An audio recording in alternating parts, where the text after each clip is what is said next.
Mr. Perry. Yes, Mr. Chairman, appreciate it. Thank you. To our panelists, thanks for being here. Ms. Onwuka, did I say that correctly? Yes, you did. Thank you, ma'am. My mom was a single lady, 2 young boys,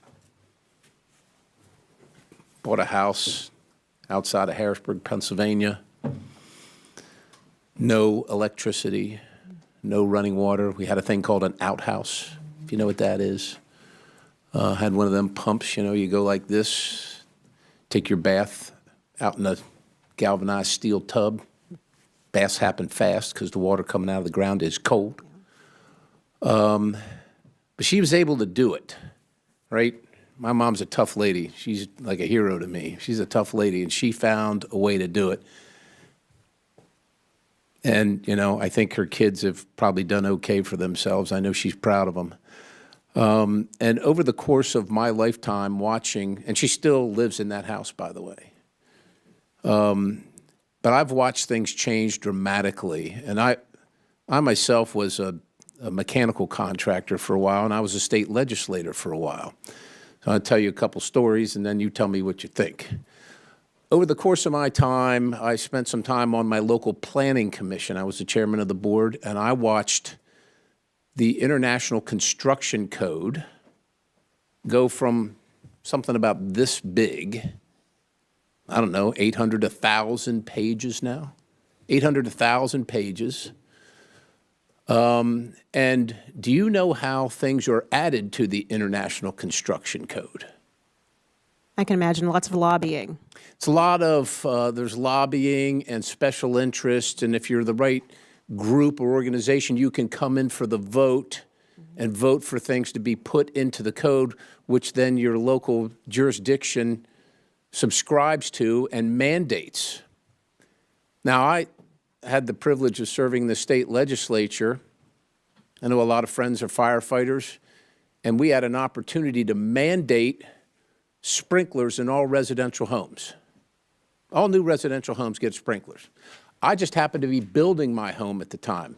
And when I say building my home, the home that I currently live in, I don't mean hiring some contractor down the street to do the framing and then another contractor to pull the wire and then another contractor to run the PEX or the copper. I mean, I was building my home.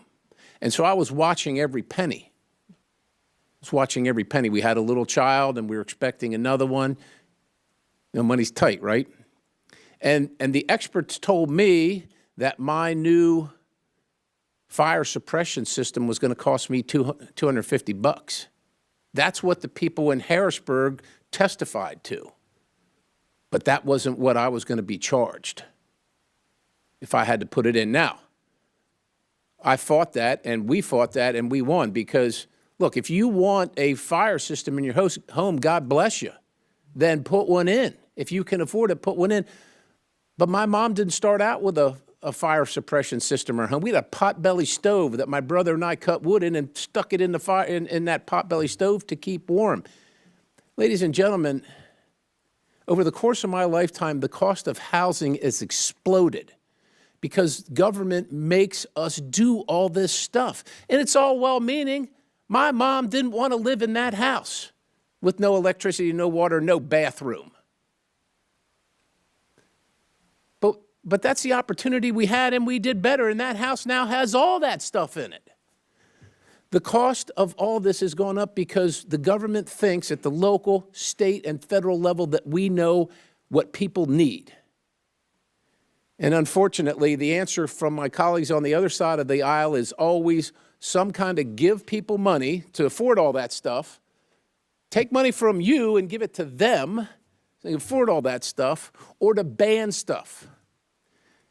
And I just don't see it changing. Now I just want to ask a couple of you guys, have you ever heard of fractional ownership? It's where you rent the house if you're a renter, but you can't save enough money, right? Because you're renting. We all been there. Mr. Higgins has been there, right? But if you contribute a little bit to the ownership of that home, you build equity by renting, and it's great for the owner of the home, the landlord, because you're going to take care of that of which you're investing in. And I would just encourage, instead of banning things and telling people you can't do this because the federal government says so, or the other idea is take from this person and give to that person, let's try and think of, look, everything's political here. Everything's political here. But we are trying to solve this because our people need places to live and they need to be able to afford them. And everybody wants to live in Larry Fink's house. But most people can't afford to live in Larry Fink's house. By the way, the largest private equity investor in residential housing, a supporter of the party on the other side of the aisle. He doesn't seem to have a problem with this. Instead of banning investors from being involved in the thing that's created the most wealth and dragged more people out of poverty in the world, which is real estate ownership, let's find a way to make, look, if you want to be an investor, don't get the tax credits. We're not talking about banning anything. Don't get the tax credits that Mr. Frost or Mr. Higgins or myself or any of you would get on the first time you're trying to buy a house. My goodness, there are answers out here. We don't need the heavy hand of government forcing any more of this stuff down our throat. Mr. Chairman, I appreciate your diligence, and I yield the ballot. Thank you. I now recognize Mr. Min for 5